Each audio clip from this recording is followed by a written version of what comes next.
இயேசு எனக்காக இரத்தம் சிந்தி என் பாவங்களிலிருந்து எனக்கு விடுதலை கொடுக்கிறார் என்று எத்தனை பேர் விசுவாசிக்கிறார்களோ அவர்களுக்கு எல்லாத்துக்காக தான் இயேசு சிலுவையிலே இரத்தம் சிந்தினார். அல்லேலூயா. கொலோசியர் 1:7 படிங்க. இன்னொரு தடவை கொலோசியர் 1:14 எடுத்து வைத்துக் கொள்ளுங்க. அவருடைய கிருபையின் ஐஸ்வரியத்தின்படியே இவருடைய இரத்தத்தினாலே பாவ மன்னிப்பாகிய மீட்பு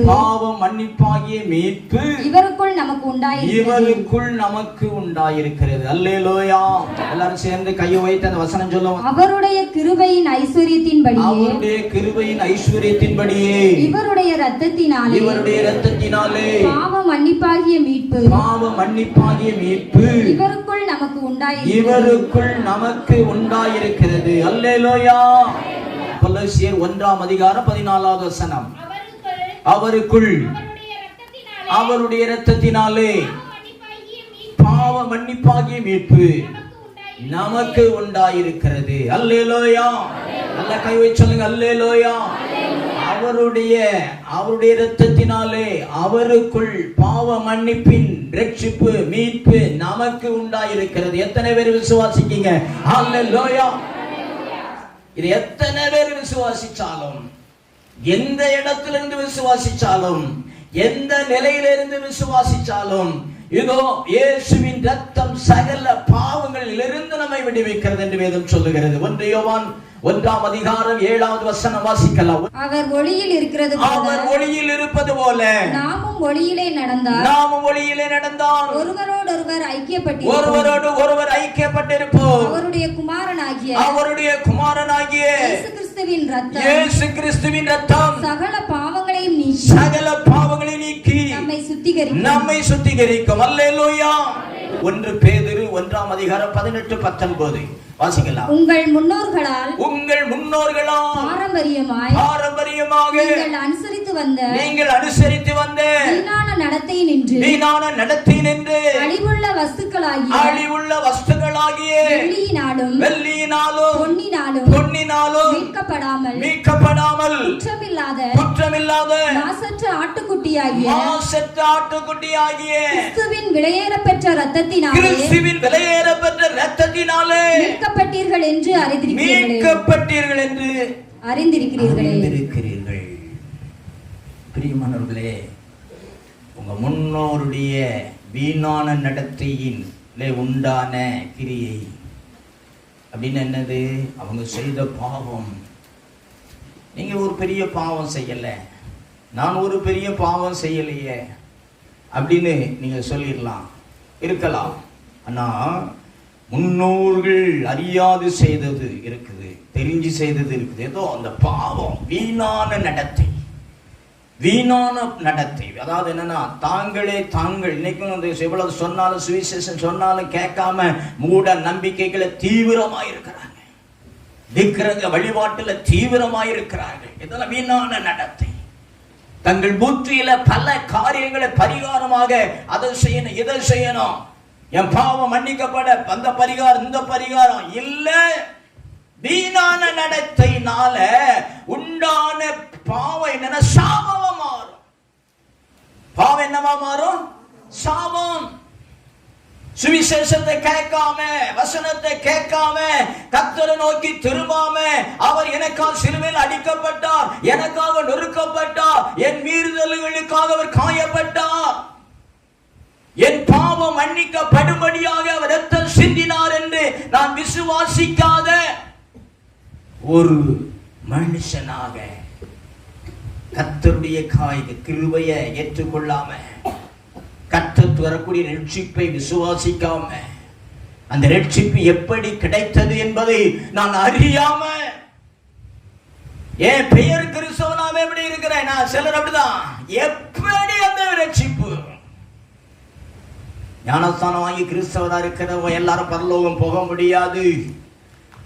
இயேசு எனக்காக எப்படிப்பட்ட ஒரு தியாகம் பண்ணினார், இயேசு எனக்காக எப்படி சிலுவையில் அடிக்கப்பட்டார், எப்படி அவர் காயப்பட்ட, என்ன விதத்தில் அவர் நொறுக்கப்பட்டார், எவ்வளவு சித்திரவதைக்கு ஆளானார், அணு அணுவா அடிக்கப்பட்டு ரத்தம் கடைசி துளி ரத்தம் வர சிந்துன்னு வேதம் சொல்லுகிறது. ஆனா இங்க என்ன அப்படின்னா, இது அறியாமலே பேர கிறிஸ்தவரா இருக்கிற ஒரு கூட்டம் இன்னொரு இருக்காரு. அவர் என்ன பெரிய செஞ்சுட்டாரு, என்னையா செஞ்சுட்டாரு, சிலுவையில் அடிச்சுட்டாங்க ஐயா, முடிஞ்சு வச்சியா, அவரால் ஒன்றும் செய்ய முடியலையா. அவர் அந்த இடத்துல ஒரு பரிகாரிய பலியாக இருந்தார். அந்த ஏசாயா தீர்க்கதரிசி புத்தகம் 53ஆம் அதிகாரம் 5ஆம் வசனத்திலிருந்து வாசிப்போம்னா, நம்முடைய மீறுதல்களின் நிமித்தம் அவர் காயப்பட்டு நம்முடைய அக்கிரமங்களின் நிமித்தம் அவர் நொறுக்கப்பட்டு நமக்கு சமாதானத்தை உண்டு பண்ணும்படி ஆக்கினை அவர் மேல் வந்தது. அவருடைய தழும்புகளால் குணமானோம். பிரியமானவர்களே, நம்முடைய மீறுதல்கள் எல்லாம் இதற்காக அவர் என்ன செஞ்சாரு? மீறினாரா? பிதாவுடைய சித்தத்தை நிறைவேற்றினார்.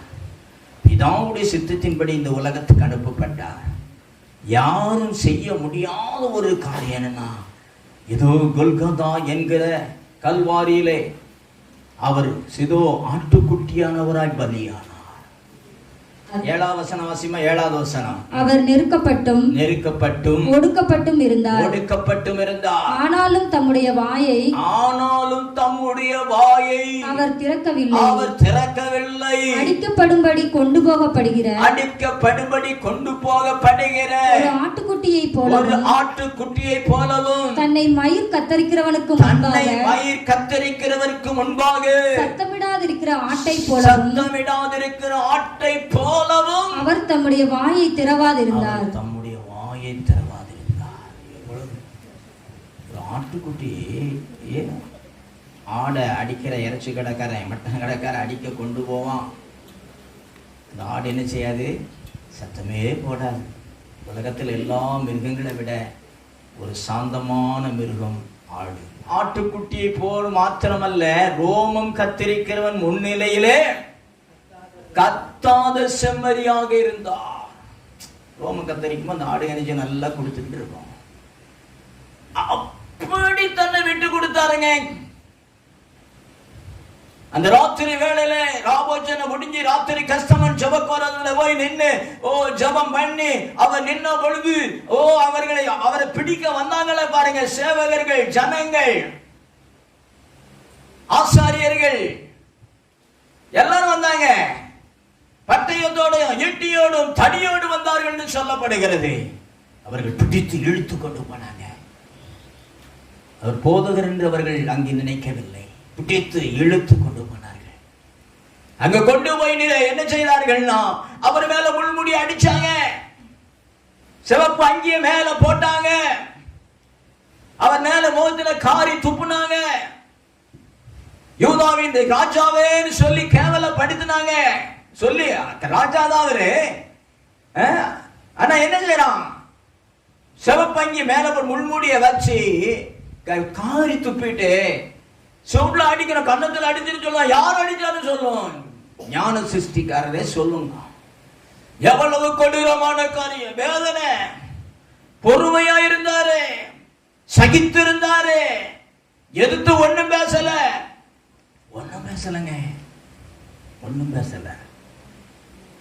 தேவன் வசனத்தின்படியாக ஆட்டுக்குட்டியாகிய செம்மறி, அடிக்க இழுத்து செல்லப்பட்ட ஆட்டுக்குட்டி, ரோமம் கத்தரிக்கிறவர் முன்னிலே கத்தாத செம்மறி போல இருந்தார். யாருக்காக? எனக்காகவும் உங்களுக்காகவும். அதான் உண்மை. ஏன்னா ஒரு காலகட்டத்துல பாவம் மன்னிக்கப்படனா மோசே சட்ட நியாய பிரமாணத்தின்படி ரத்தம் சிந்துதல் என்று பாவம் மன்னிப்பில்லை. எபிரேயர் 9ஆம் அதிகாரம் 22வது வசனம் சொல்லுகிறது. நியாய பிரமாணத்தின்படி கொஞ்சம் குறைய எல்லாம் ரத்தத்தினாலே சுத்திகரிக்கப்படுகிறது. ரத்தம் சிந்துதல் இல்லாமல் மன்னிப்பு உண்டாகாது. நியாய பிரமாணத்தின்படி எல்லா ரத்தம் சிந்துதல்னாலேயே ரட்சிப்பு. நியாய பிரமாணத்தின்படி அப்படின்னா என்னன்னா, ஒருத்தன் செய்த பாவத்துக்கு தக்க புறா, ஆடு, மாடு, இந்த பலிகள் குருவானவருக்கு முன்னால போய் நின்று தான் பாவத்தை சொன்ன உடனே இதை செய்யணும்னு சொல்லி இதற்காக அவர்களுக்காக அங்க தனிப்பட்ட மனுஷனுக்காக, குரூப்புக்காக, அந்த சபைக்காக ரத்தம் சிந்துதல் உண்டாகும். ரத்தம் சிந்துதலினாலேயே அங்க ரட்சிப்பு, நியாய பிரமாணத்தின்படி ரத்தம் சிந்துதலினாலே ரட்சிப்பு, விடுதலை. அங்க அதான் வேதத்துல பார்க்கிறோம். இந்த ரத்தம் சிந்துதல் இல்லாம பாவ மன்னிப்பு, விடுதலை இல்லை. இதை நாம விசுவாசிக்கிறோம். ஆமென் சொல்லுங்களேன். கடாய் ரத்தமோ, ஆட்டு ரத்தமோ, மாட்டு ரத்தமோ அதனால விடுதலை இல்லை. அங்க பார்க்கிறோம் நியாய பிரமாணத்தின் 9ஆம் அதிகாரம் 22 நியாய பிரமாணத்தின்படி ரத்தம் சிந்துதல் இல்லாம பாவ மன்னிப்பின் விடுதலை இல்லை, ரட்சிப்பு இல்லை. இங்க 10ஆம் அதிகாரத்துல எழுதுறாரு, 4வது வசனத்துல என்ன எழுதுறாரு? மீண்டும் வாசிக்கலாம் அந்த வசனம் 10:4. அல்லாமலும் காளை வெள்ளாட்டுக்கடா இவைகளுடைய ரத்தம் பாவங்களை நிவர்த்தி செய்ய மாட்டாது. அதான் உண்மை. அப்ப எந்த ரத்தம் அப்படிங்கும்போதுதான் தேவன் ஏதோ பலியாக தன்னை ஒப்பு கொடுத்தார், சிலுவையிலே ஒப்பு கொடுத்தார். எதுனா இன்னொரு பக்கம் நடந்துகிட்டே இருக்கு. வருஷம் மனுஷன் பாவம் செய்வான். செய்த பாவங்களே செய்ய, குருவானட்டு போய் அறிக்கை எடுக்க, பாவத்தை செய்ய, பலி செலுத்த, பாவத்தை செய்ய, இதான் இது இன்றைக்கு நடக்குது, பாரம்பரியமா நடக்குது. பாவம் செய்ய, ஆண்டவர் இந்த பாவத்தை செய்துட்டேன், அப்ப இதுக்கு பரிகாரம் இதை செய், அந்த குரு சொல்லுவாரு, பரிகாரம் முடிஞ்சு போச்சு. மீண்டும் பாவத்தை செய்வான். ஒரு முறை பாவ மன்னிப்பின் விடுதலை பெற்றவன் திரும்ப அந்த பாவத்துக்குள்ளே போக கூடாது என்பதற்காகவே இயேசு ரத்தம் சிந்தினாருங்க. கையை தட்டுங்க. ஹல்லேலூயா. அதுதான் ரத்தம். ஆட்டு ரத்தம், மாட்டு ரத்தம் அல்ல, ஆட்டுக்கடாய் ரத்தம் அல்ல. இயேசுவின் ரத்தம் சகல பாவங்களிலிருந்து நம்மை சுத்திகரிக்கிறது என்றா, அந்த பாவத்தின் விடுதலை எப்படின்னா, பாவத்தின் ஆணி வேர் முதல் கொண்டு இயேசுவின் ரத்தத்தில் இருக்கிற அக்கினியினால சுட்டரிக்கப்படும். கையை தட்டுங்க. அல்லேலூயா. அந்த பாவ உணர்வு திருப்பி உங்களுக்கு வரக்கூடாது, பாவ நினைவு வரக்கூடாது. அதுதான் ஆட்டுக்குண்டியா ரத்தத்தால கழுகப்பட்ட நிலை. சும்மா இல்லை. ஒரு மரமும் பாவத்தை அறிக்கையிட்டு, ரத்தத்தால் என்னை கழுகணுமே, எனக்காகத்தானே நீங்க ரத்தம் சிந்தினீங்க, என் பாவம் இதோ ரத்தத்தால மன்னிக்கப்படட்டு, கழுகப்படட்டு சொல்லி எத்தனை பேர் ஜெபிக்கிறாங்களோ அத்தனை பேருக்கும் அவர்கள் பாவம் மன்னிக்கப்படும். உலகம் முழுவதும் உள்ள மனுஷர்களுக்காக ரத்தம் சிந்தினார். கொலோசியர் 1ஆம் அதிகாரம் 20வது வசனம் வாசிக்கலாம். கொலோசியர் 1ஆம் அதிகாரம் 20வது வசனம். அவர் சிலுவையில் சிந்திய ரத்தத்தினால் சமாதானத்தை உண்டாக்கி பூலோகத்தில் உள்ளவைகள் பரலோகத்தில் உள்ளவைகள் யாவையும் அவர் மூலமாய் தமக்கு ஒப்புரவாக்கிக் கொள்ளவும் அவருக்கு பிரியமாயிற்று. அவர் சிலுவையில் சிந்திய ரத்தத்தினாலே பரலோகத்தில் உள்ளவன், பூலோகத்தில் உள்ளவன் எல்லாரையும் பிதாவுக்குள்ள ஒப்புரவாக்கும்படியாக அவர் சிந்திய ரத்தத்தினாலே அது உண்டாயிற்று. தெளிவாளி இருக்க உண்மை. ஆக இயேசு கிறிஸ்து தாமே எனக்காக சிலுவையில் அடிக்கப்பட்டு ரத்தம் சிந்தினார். அந்த விலையேற பெற்ற ரத்தத்தினால நான் பாவ மன்னிப்பின் விடுதலையின் நிச்சயத்தை பெறுகிறேன். 1 யோவான் 2ஆம் அதிகாரம் 2வது வசனம். நம்முடைய பாவங்களை நிவர்த்தி செய்கிற கிருபாதார பலி அவரே. நம்முடைய பாவங்களை மாத்திரமல்ல, சர்வ லோகத்தின் பாவங்களையும் நிவர்த்தி செய்கிற பலியாயிருக்கிறார். பிரியமானவர்களே, நம்முடைய பாவத்துக்கு மாத்திரமல்ல, உலகம் முழுவதும் இருக்கிற எல்லா மனுஷர்களுடைய பாவங்களுக்கு நிவர்த்தி செய்கிற கிருபாதர பலியாயிருக்கிறார். கிருபையினால இவன் செய்த பெரிய பாவம்னு நம்ம மனுஷன் போனோம், பெரிய பாவி, அவன் அந்த பாவம் செஞ்சுட்டான், இவன் இந்த பாவம் செஞ்சுட்டான், இவன் பொல்லாதவன் நம்ம சொல்லிடுவோம்.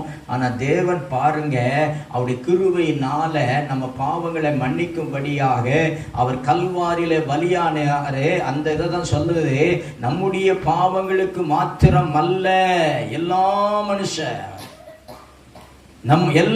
மனுஷருடைய பாவங்களுக்காக கிருபாதர பலியாக அவரே நம்முடைய பாவங்களை மாத்திரமல்ல, சர்வலோகத்தின் பாவங்களையும் நிவர்த்தி செய்கிற பலியாக இருக்கிறார். நம்முடைய பாவங்களை மட்டுமல்ல, சர்வலோகத்தில் இருக்கிற எல்லா மனுஷனுடைய பாவங்களையும் நிவர்த்தி செய்கிறவர் இயேசு கிறிஸ்து. அவருடைய இரத்தம் எல்லா பாவங்களிலிருந்து நம்மை ரட்சிக்கிறது. அல்லேலூயா. இயேசுவின் இரத்தம் எல்லா பாவங்களிலிருந்து நம்மை ரட்சிக்கிறது. கலாத்தியர் 3ஆம் அதிகாரம் 13வது வசனம் வாசிக்கலாம். மரத்திலே தூக்கப்பட்ட எவனும் சபிக்கப்பட்டவன் என்று எழுதியிருக்கிறபடி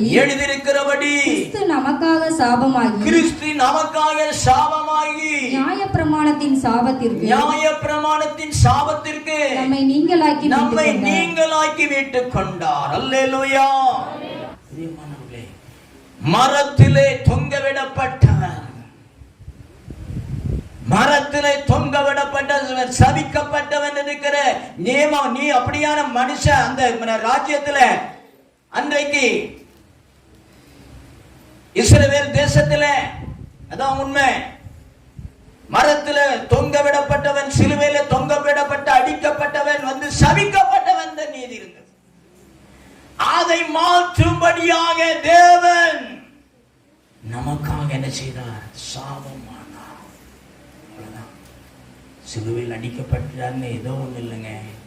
நம்முடைய சாபம், நம்ம பூர்வீகமாக நம்முடைய மூதாதையர்கள் வழியாக வீணான நடத்தை, அந்த 1 பேதுரு 1:18 சொல்லப்பட்டபடி வீணான நடத்தை, நம்முடைய பொல்லாத மீறுதல், அக்கிரமம், அது நம்முடைய தலைமுறைக்கு என்ன ஆகும்? அது மீறுதலா போகும்போது சாபமாகும். நான் அதை விசுவாசிக்கும் போது எங்க மூதாதையர்கள் செய்த பாவம் மீறுதல், அதனால இந்த எங்க வீட்டுல கிடைக்கிற இந்த சாபம் முறிக்கப்படணும்னு நீங்க எத்தனை பேர் விசுவாசிக்கீங்களோ, உங்க சாபம் உங்க வாழ்க்கையோட முடிச்சு போய் உங்க தலைமுறைக்கு அடுத்து போகாது. உங்க அப்பா அம்மா சொல்லணும், 2-3 தலைமுறையா நம்ம வீட்டுல இந்த வியாதி இருக்குது, ஏன் இப்படி ஒரு மரணம் இருக்குது, ஏன் இப்படி ஒரு நிலை இருக்குது குடும்பத்துல, சாபம் கிடைக்குது. ஆனா அந்த சாபத்தை முறிக்கிறவர் தான் இயேசு கிறிஸ்து. அவர் நமக்கான சிலுவையிலே சாபமான. அல்லேலூயா. கையை தட்டுங்க. அல்லேலூயா. விசுவாசிக்கிறவன் எவனோ அவருடைய இரத்தத்தினாலே எல்லா சாபங்கள் முறிக்கப்பட்டன. விசுவாசிக்கிறவர் எத்தனை பேரோ அந்த சாபம் நம்ம விட்டு எழுதும். அந்த குடும்பங்கள்ல இருக்கும் பாருங்க, ஊனம் ஒரே விதமான ஊனம் இருக்கும். சில குடும்பங்களில் மனநோய் இருக்கும், ஒரே விதமான மனநோய். அடுத்தடுத்து சில குடும்பங்களில் காக்கா விழிப்பு வியாதி, தலைமுறையா, அதனால மரணம். சில குடும்பங்களில் தற்கொலை பண்ணி சாத்துக்கிட்டு இருப்பான். சில குடும்பங்களில் கொலை தலைமுறை ஏதோ ஒரு கொலை நடக்குது. சாபம். அந்த சாபத்தை முறிக்கதான் சாபமான சிலுவையிலே இயேசு நமக்காக அடிக்கப்பட்டாருங்க. ஹல்லேலூயா. விசுவாசிக்கிற ஒவ்வொரு மனுஷன் மீது அந்த ரத்தம், கல்வாரியில் அவர் சிந்திய ரத்தம், சிலுவையில சிந்திய ரத்தம் ஊற்றப்படும் போது நம்முடைய பாவ சாபம், அந்த மூதாதையர் வழியா செய்த சாபம், வீட்டில் கிடக்கிற சாபம், கொலைவெறி தாக்குதல், மரண கண்ணிகள், மனநோய்கள், மூடத்தனங்கள், கொல்லாத குறை பிரசவம், குழந்தை பேர் இல்லாத சாபம், இதையெல்லாம் அவருடைய இரத்தத்தால கழுகி பரிசுத்தமாக்கி சாபம் இல்லாத ஒரு வாழ்வை நமக்கு தருவாருங்க. கையை தட்டுங்க. அதற்காக அவர் சிலுவையில் அடிக்கப்பட்டார். அல்லேலூயா. அதுக்கு தாங்க அவர் சிலுவையில் இரத்தம் சிந்தினார். எல்லா மனுஷனை மீட்கும்படியாக, எல்லா நிலையிலும் மீட்கும்படியாக. இந்த தெரிந்தவர்கள் தெரியாதவர்களுக்கு சொல்லட்டும், தெரியாதவர்கள் இதை ஏற்றுக்கொள்ளட்டும். அப்படி ஏற்றுக்கொள்ளும் போது அவங்க வீடுகளில் கிடைக்கிற சாபங்களை தேவன் முறிக்கிறவராக இருக்கிறார். எத்தனை பேர் விசுவாசிக்கீங்க? ஆமென், ஆமென், அல்லேலூயா. கண்களை மூடிக்கோங்க. எங்கள் தேவாதி தேவனே, சாபங்களை முறிக்கும்படியாக இயேசு சாபமானால் சிலுவையில மனுஷ மரத்தில தொங்கவிடப்பட்டவன், சபிக்கப்பட்டவன் நிலையை மாற்றி அவர் சாபமானார். மூதாதையர் வழியாய் வந்த வீணான நடத்தின வழியாய் வந்த சாபங்களை முறிக்கும்படியாக இன்றைக்கு கல்வாரி இயேசு சிந்திய இரத்தம் ஒவ்வொருவர் மீது ஊற்றப்படுவதாக. விசுவாசத்தோடு ஜெபிக்கிற ஒவ்வொரு குடும்பத்திலும் இயேசுவின் இரத்தத்தினால ஒரு சாபங்களிலிருந்து விடுதலை உண்டாகட்டும். ஹல்லேலூயா. தேவனின் விடுதலை கொடுப்பதற்காய் ஸ்தோத்திரம். பாவ சாப கட்டுகள் எல்லாம் மாறுவதற்காய் ஸ்தோத்திரம். கிருபை வெளிப்படுவதற்காய் ஸ்தோத்திரம். இயேசுவின் நாமத்தில் பிதாவே, ஆமென். மாபெரும் விடுதலை உபவாச கூட்டம் மாதந்தோறும் முதல் ஞாயிற்றுக்கிழமை காலை 10 மணி முதல் பிற்பகல் 3 மணி வரை நடைபெறுகிறது. தேவ செய்தியாளர் திதீம் பீட்டர் பால் அவர்கள். சீயோன் ஜெபக்கூடாரம். தொடர்புக்கு 9944665553 மற்றும் 908005899923.